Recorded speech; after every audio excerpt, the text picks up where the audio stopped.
So my show, I'm a spoken word kind of storytelling type person.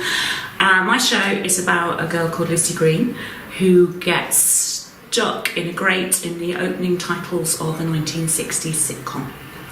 So her whole journey is kind of, she's very unlucky in love, very unlucky in life, and she could get herself out of that grate, but she decides to stay in there and actually see what will happen throughout the day, and it kind of unfolds like a 1960s sitcom, really. And I would just be obsessed with things like the Mary Tyler Moore Show and Rhoda, which all repeats when I was growing up, and I dreamt that when I grew up, my life would be like the opening titles of a 1960s sitcom, and it's not.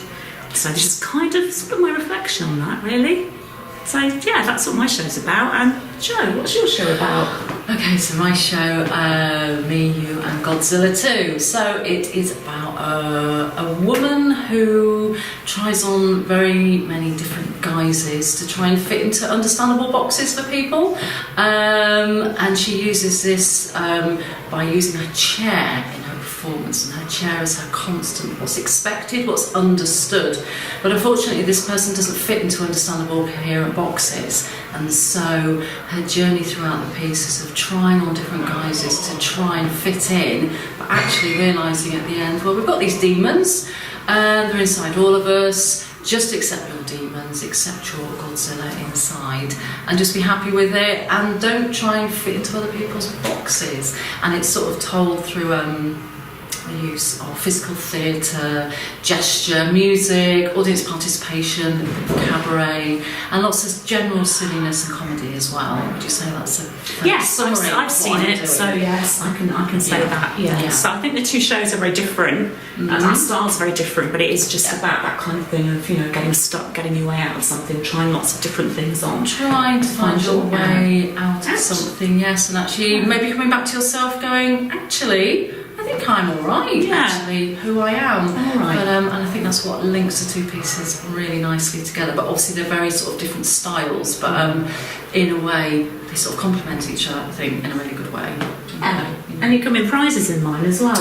Which is great. You can actually be your own girl about town. You can win your own girl about town goodie bag, which some lucky members of the audience will go away richer than they came in. They will go. Because if they don't like this stuff, they can sell it on eBay, and I think it's worth more than the ticket price. Some really good stuff as well. I've seen it, so it's worth coming along just for that. Actually, just forget the show. Yeah. Okay, so I trained as an actor. Went to Grate Hall College and did a degree in theatre arts there, and it was there that I basically went, oh, I really enjoy performing physically, and so ever since then, which was about 100 years ago that I graduated, I've been working as a physical performer, and by that I mean all the work that I do are very sort of physical characters. I'm not necessarily throwing myself about the stage, but they're very physical, alive, in the moment, visceral sort of characters, and that's what interests me as a performer. And I've spent many years just working with lots of different companies, doing very many different things. Also done a lot of theatre in education, which requires 1,000% of energy and enthusiasm when you're working with children. I run a lot of physical theatre workshops as well. I also work as a director as well for a company based in Barnsley, a dance theatre company, and I come in and work with them.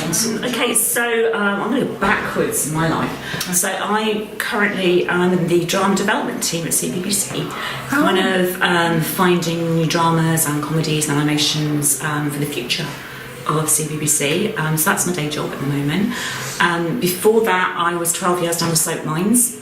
So I was working on a story on Coronation Street, on Emmerdale, on Hollyoaks, and a few CBBC productions.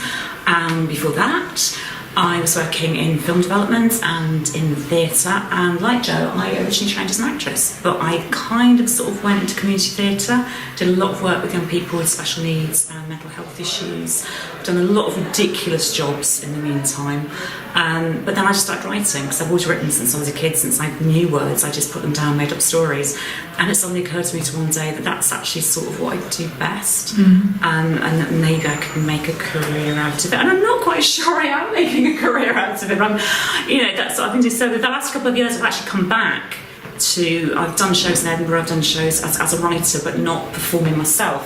So in the last 3 years I've actually come back to performing things myself, because I've got a lot of stories and I just want to do them myself and tell them the way that I want to tell them. So I'm kind of getting my own style together, getting the way that I want to get things across and how I'm working with my audiences and stuff, and just sort of working on that really, because I've got a lot of things I want to say in the way that I want to say them. And I think because I work in television as well, and everything is massively collaborative, which is brilliant. So many people involved in so many things, but when I do this, I do it completely on my own. So I'm a totally one-woman band in the way I come up with my ideas, I write, I direct, I do my marketing publicity and everything myself. So I have been a very one-woman band. So it's kind of, I've been doing it about 3 years now, and it's great. I kind of really just enjoy it.